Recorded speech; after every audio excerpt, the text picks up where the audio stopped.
बिस्मिल्लाहिर्रहमानिर्रहीम। अस्सलाम वालेकुम। आज की मेरी वीडियो में हम जानेंगे अल्लाह के पैगंबर हज़रत ज़ुल्किफ़्ल अलैहिस्सलाम के बारे में। वो कौन थे और वो किस कौम पर अल्लाह के नबी बनकर आए, उनकी पैगंबरी में इख्तलाफ क्यों पाया जाता है और उनकी कौम कैसी थी। ये इन्फॉर्मेशन आपको मेरी इस वीडियो में मिलेंगी। इसके लिए आप वीडियो को एंड तक लाजमी देखें और चैनल को सब्सक्राइब भी ज़रूर कर लें। अल्लाह की पाक किताब कुरान पाक में हज़रत ज़ुल्किफ़्ल का जिक्र 2 मरतबा हुआ है। एक मरतबा इन्हें सूरा अंबिया की आयात में हजरत इस्माइल और हजरत इद्रीस अलैहिस्सलाम के साथ पैगंबर साबिर के नाम से याद किया गया है और दूसरी मरतबा सूरा साद की आयात में भी हजरत इस्माइल के साथ नेक अफराद में इनका जिक्र हुआ है। हजरत ज़ुल्किफ़्ल कौन थे, इस बारे में इख्तलाफ पाया जाता है।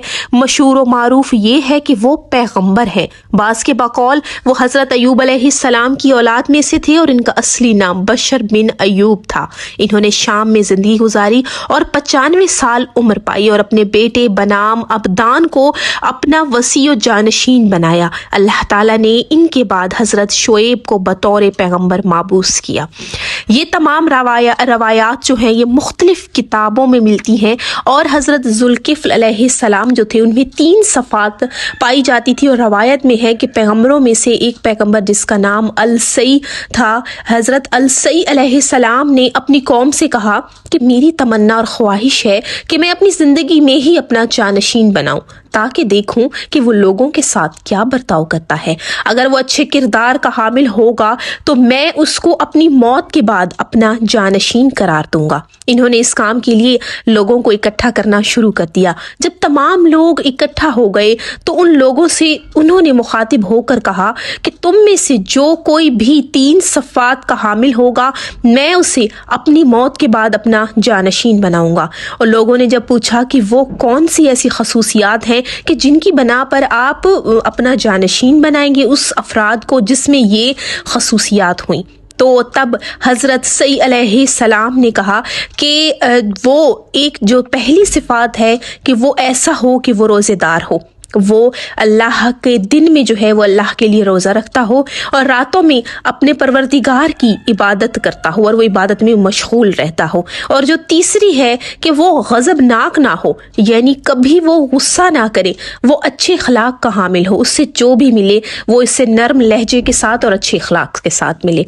अब जब लोगों ने ये तमाम खसूसियात सुनी तो वो आपस में परेशान हो गए, एक दूसरे की तरफ देखने लगे कि कौन होगा ऐसा कि जो जिसमें ये तमाम खसूसियात हो और वो इस पर अमल भी करता हो। तो अब जब लोगों में से कोई ना खड़ा हुआ तो अचानक एक नौजवान उन्हीं में से एक उस हजूम में से खड़ा हुआ और कहने लगा कि हाँ हजरत, मैं ये तीनों काम अंजाम देने का अहद करता हूँ और मैं ये करता भी हूँ और मैं बाद में भी ये करता रहूँगा। अब हजरत अलसई ने इस नौजवान की तरफ कोई तवज्जो ना दी। उन्होंने दूसरी मरतबा भी अपनी इन्हीं सिफात का जिक्र किया। इस दफ़ा भी वही जवान के अलावा कोई खड़ा ही ना हुआ। वो फ़ौरन उस हजूम से खड़ा हुआ और फिर वो ऐसा ही कहा कि ये जो आपने सिफात बताई है मैं इस पर अमल करता हूँ और मैं इसका वादा भी करता हूँ कि मैं आने वाली ज़िंदगी में भी ऐसा ही करूँगा। उन्होंने फिर उसकी तरफ कोई तवज्जो ना दी और तीसरी मरतबा फिर यही सिफात का तकरार किया और लोगों से मुखातिब होकर कहा कौन है तुम में से जिसमें ये सिफात पाई जाती हैं। तो इस बार भी इसी जवान ने मस्बत जवाब दिया। अब हजरत सई ने जब उस नौजवान को अपना देखा कि ये बार बार उठ रहा है और यकीनन वो उसके चेहरे से पहचान गए कि यकीनन ये इन सिफात का हामिल है, तो अब उन्होंने उस पैगंबर ने उसको अब उस नौजवान को अपना वसी और जानशीन बनाया और अल्लाह ताला ने भी उसे पैगंबरी के ओहदे से नवाजा।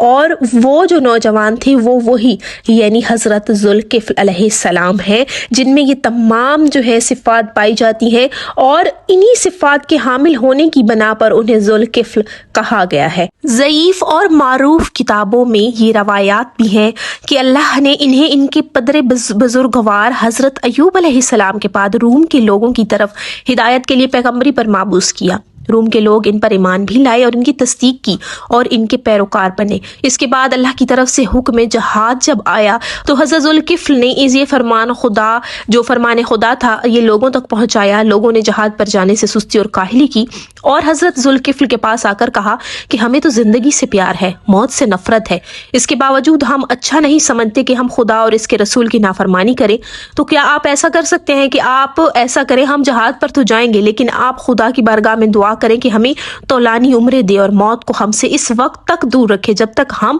خود نہ مانگیں، تو اس صورت میں ہم خدا کی عبادت بھی کریں گے اور اس کے دشمنوں سے جہاد بھی کریں گے۔ لیکن اگر ایسا ہوا کہ ہم جہاد پر جائیں اور ہم اپنی زندگی جو ہے ہار بیٹھیں اور ہم مر جائیں تو یہ ہمیں گوارا نہیں ہے۔ آپ خدا کے حضور دعا کریں، آپ پیغمبر ہیں، یقیناً آپ کی دعا قبول ہوگی اور پھر ہم جہاد پر جائیں گے۔ اب حضرت ذوالکفل نے کہا آپ لوگوں نے بہت بڑا مطالبہ کیا ہے اور مجھے گناہ گور اور زحمتوں میں ڈال دیا ہے۔ یہ کلمات ادا کرنے کے بعد اٹھے، نماز پڑھی اور دعا کے لیے ہاتھ اٹھا کر عرض کیا خدایا آپ نے مجھے حکم دیا کہ میں آپ کے دشمنوں سے جہاد کروں، لیکن تو جانتا ہے میرے اختیار میں صرف میری جان ہے، جبکہ میری قوم نے مجھ سے ایک درخواست کی ہے جسے تو جانتا ہے۔ دوسروں کے گناہ کی وجہ سے مجھے سزا نہ دے، میں تیری بارگاہ کی پناہ مانگتا ہوں۔ اللہ نے تو یوں پھر حضرت جو ذوالکفل تھے ان پر وہی نازل فرمائی کہ اے ذوالکفل میں نے تمہاری قوم کی بات سنی اور میں اس کی دعا کو قبول کرتا ہوں۔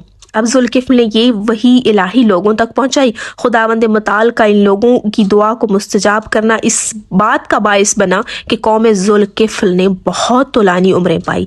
صرف وہی لوگ موت کی آغوش میں جاتے جو موت کا مطالبہ کرتے، جو کہ کہتے کہ اب یا خدا ہمیں موت دے دے، وہ لوگ تو مر جاتے، لیکن جو لوگ موت سے ڈرتے اور موت نہ مانگتے تو ان کی اولادیں بڑھنے تک بھی انہیں موت نہ آتی، اور اس طرح سے آبادی میں اس قدر اضافہ ہو گیا کہ ان کی زندگی مصائب اور مشکلات میں گر گئی۔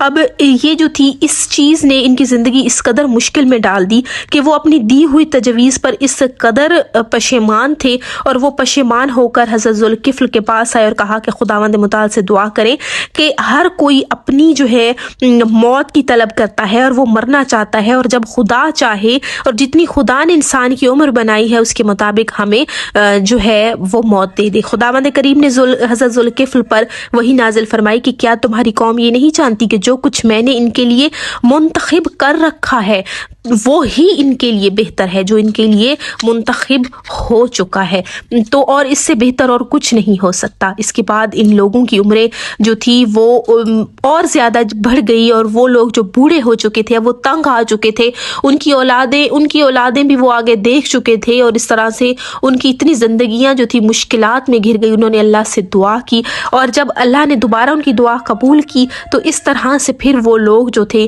جتنے بھی بزرگ تھے انہیں موت آ گئی، اور وہ سمجھ گئے کہ موت یقیناً ایک نعمت ہے اور یہ خدا سے ملنے کا بہترین ذریعہ ہے۔